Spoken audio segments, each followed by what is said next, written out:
Good morning, good afternoon, good evening, wherever you are watching or listening to me from across the globe. Welcome to the second Sunday in the month of January, and this is the Psalmist. My name is Ohunayo, Ajiboye, and welcome once again to the Psalmist. As I said before, today, the 11th of January 2026, is the second Sunday in the month of January.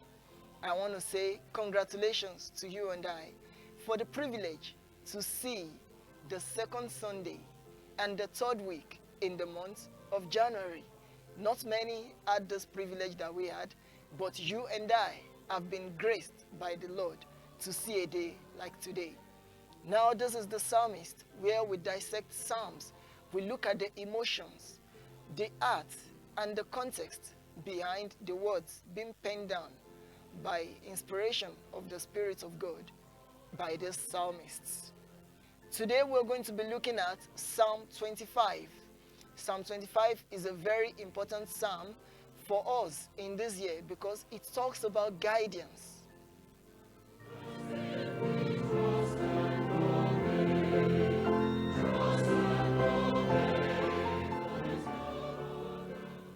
And you will agree with me that in this 2026, you and I need guidance from the Lord.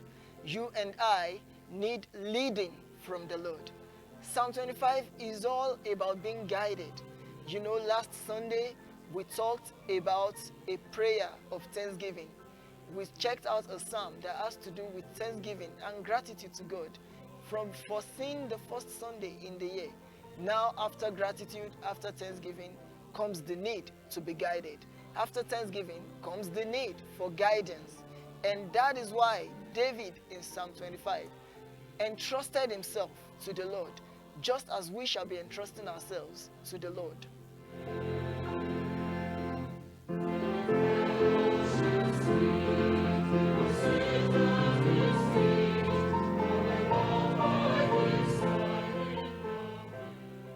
Psalm 25 verse 1 says, "Unto thee, O Lord, do I lift up my soul." Verse 2, "O my God, I trust in thee. Let me not be ashamed. Let not mine enemies triumph over me. Yea, let none that wait on thee be ashamed. Let them be ashamed which transgress without cause." Verse 4, "Show me thy ways, O Lord. Teach me thy paths." Verse 5, "Lead me in thy truth and teach me, for thou art the God of my salvation. On thee do I wait all the day." Verse 6, "Remember, O Lord, thy tender mercies and thy loving kindness, for they have been ever of old." Verse 7, "Remember not the sins of my youth, nor my transgressions. According to thy mercy, remember thou me, for thy goodness' sake, O Lord." Verse 8, "Good and upright is the Lord. Therefore will he teach sinners in the way." Verse 9, "The meek will he guide in judgment, and the meek will he teach his way." Verse 10, "All the paths of the Lord are mercy and truth, unto such as keep his covenant and his testimonies." Verse 11, "For thy name's sake, O Lord, pardon my iniquity, for it is great." Verse 12, "What man is he that feareth the Lord? Him shall he teach in the way that he shall choose." Verse 13, "His soul shall dwell at ease, and the seed shall inherit the earth." Verse 14, "The secret of the Lord is with them that fear him, and he will show them his covenant. Mine eyes are ever toward the Lord, for he shall pluck my feet out of the net." Verse 16, "Turn thee unto me, and have mercy upon me, for I am desolate and afflicted. The troubles of my heart are enlarged. O bring thou me out of my distresses." Verse 18, "Look upon mine affliction and my pain, and forgive all my sins." Verse 19. Consider mine enemies, for they are many, and they hate me with cruel hatred. Verse 20. Oh, keep my soul and deliver me. Let me not be ashamed, for I put my trust in thee. Verse 21. Let integrity and uprightness preserve me, for I wait on thee. And finally, verse 22. Redeem Israel, O God, out of all his troubles.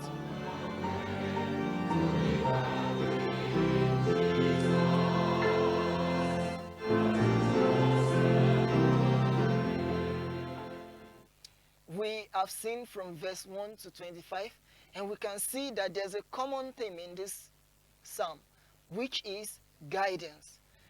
Now, historically, the authorship of Psalm 25 has been attributed to King David. It is not news that David wrote many of the Psalms in the Bible, though he didn't write all. But he is responsible for the authorship of majority of the Psalms in the Bible. And among the Psalms that he was inspired by God to write, Psalm 25 stands out. Because while the exact moment of penning Psalm 25 is unknown, it was likely written during a time of pressure and opposition for Israel.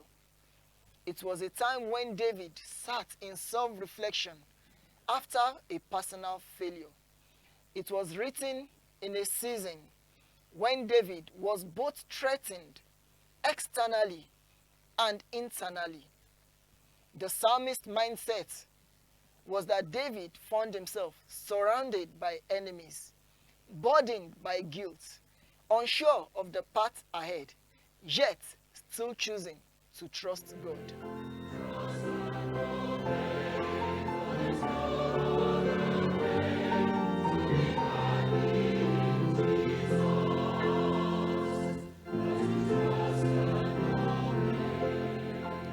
Now shall we look at the psalm in the spirit of the psalmist. Verses 1 to 3 did not start with God asking for defense. It did not start with David asking God to wage war on his enemies. No, David's greatest request is not escape, it is not deliverance, but instruction. A lot of Christians get it wrong when you start the new year. We started well, we started with Thanksgiving. What is next is not to start demanding of God. We get it wrong, we start making demands. Many times we forget to often ask God his leading for the year. He said in his word that his plans for us are for good and not for evil. But many times we forget to ask God, Father, what is your plan for me? And David is setting an example for us in Psalm 25 when he teaches us to follow his instructions.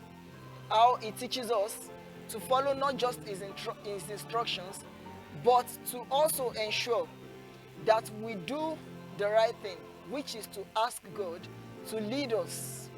He says, show me, teach me, lead me. This is a man who understands that the more dangerous path is a path of ignorance. He understands that anyone who is not led by God will find himself in danger, not from the enemy, but of losing his way in God.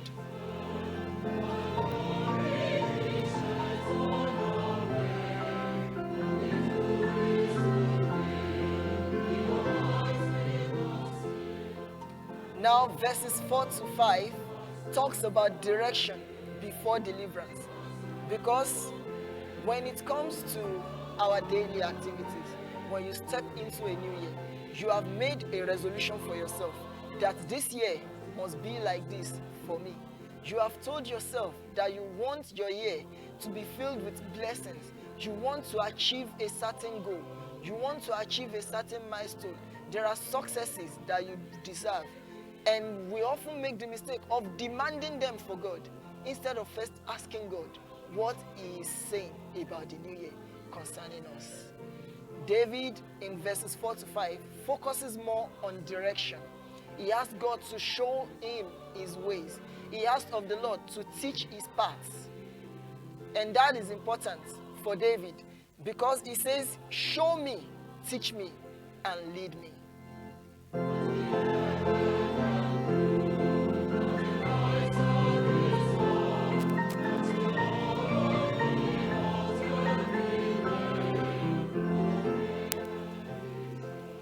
In verses 6 to 7, we can see that the wrong path is very dangerous. And David remembers his youth. He remembers his sins as a young man. And he was able to ask for forgiveness. Many a times, we often forget where we get it wrong. And we start questioning God. And we start questioning why things are going wrong. This is not the time to question. This is the time to recollect what we did wrong. This is the time not to excuse ourselves, but to appeal to God's mercy.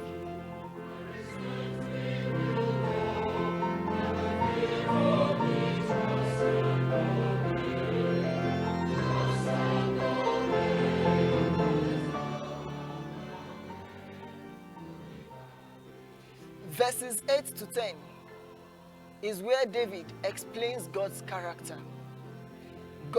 David shows that God is a teacher. He is not just a father, but a teacher.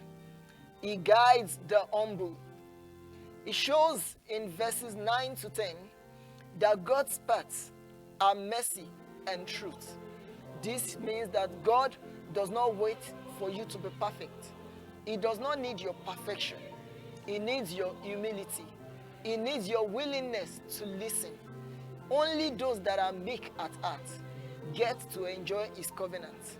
Only those that are meek at heart and are willing to learn get to enjoy his direction.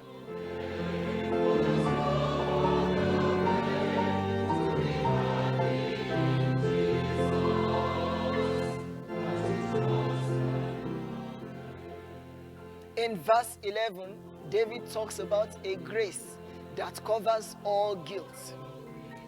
David admits that his sin is great, yet he asks boldly for pardon for his sin. This is faith that comes from boldness. This is not the faith of presumption. Many times we believers, we often forget, we often get lost in the guilt of our transgressions. And then we start seeing ourselves as unworthy to be in God's presence. We start seeing ourselves as unworthy to receive his love, as unworthy to receive his grace. We see ourselves as unworthy to receive instruction and direction from God. But David lays a perfect example in verse 11, where he admits the greatness of his sin. Yet he says, "For thy name's sake, O Lord, pardon my iniquity, for it is great." As believers, when we have transgressed against God, it is not time to allow guilt take us out of his presence. That is when we should seek his presence the more. As the new year continues, I want to assure us that God is always there for us. Therefore, when you find yourself falling on the path, rise up and seek his face. Seek his mercy, because he is always ever ready to deliver you. He is always ever ready to wash you and cleanse you of all your sins.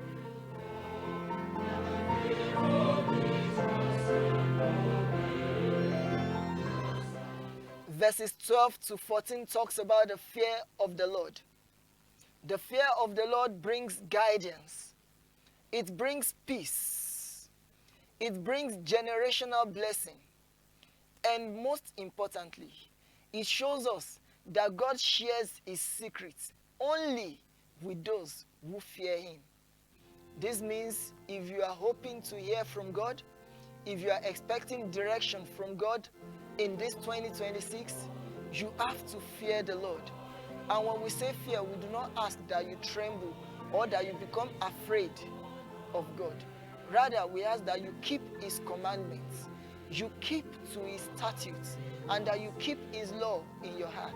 Joshua chapter 1 verse 8 talks about, "This book of the law shall not depart from thy mouth, and you shall endeavor to meditate therein day and night." The fear of the Lord means staying constant with God, staying in constant relationship, in constant fellowship, and in constant love with Christ.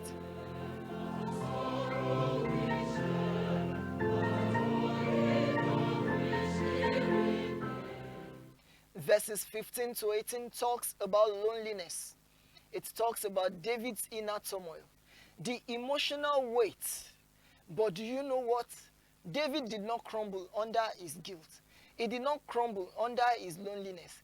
He did not crumble under this emotional weight. Rather, he brings them all to God, unfiltered. He did not deny his pain.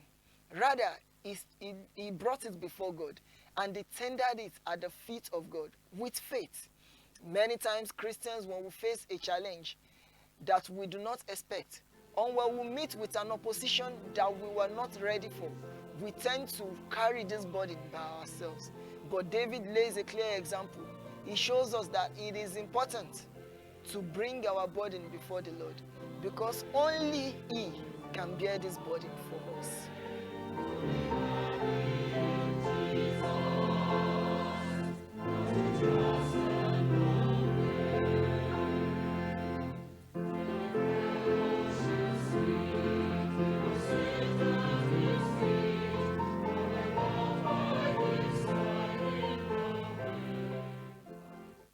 Verses 19 to 21, David says something really important. He mentions that his enemies are many and that they are cruel. But he says something in verses 21. He says, I put my trust in thee. Integrity becomes the protection of a worthy believer. God has said in his word that we should test him and try him and see if he will not fulfill his promises towards us. In this 2026, I want you to remember to put your trust in God. The hymn in the background says, trust and obey. First of all, we need to hear from God. We need to seek his direction. Now, when he has given us direction, we have to follow him with all trust, without doubting, without thinking twice. Follow him and trust in him. Then he will lead you aright. And he will lead you to that special place. He will lead you to where the pasture is green. He will lead you to the fulfillment of prophecy over you.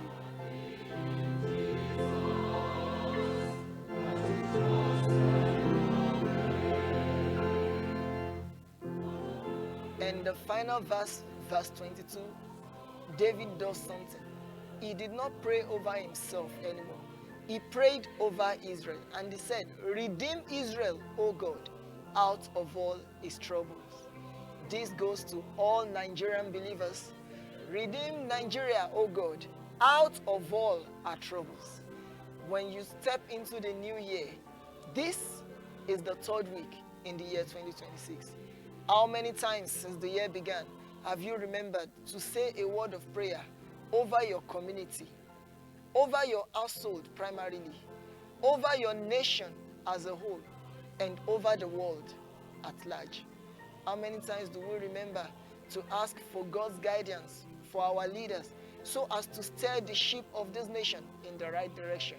How many times do we remember to pray for peace and stability in the nation?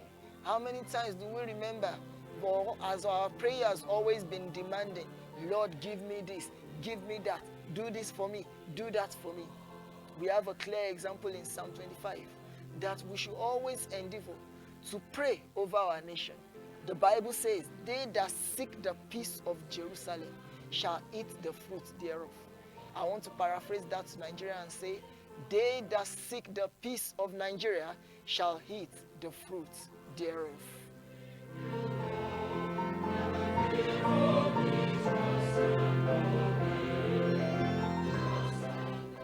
Psalm 25 teaches us that we are to start our year with humility, and that we should always seek direction before we take decisions.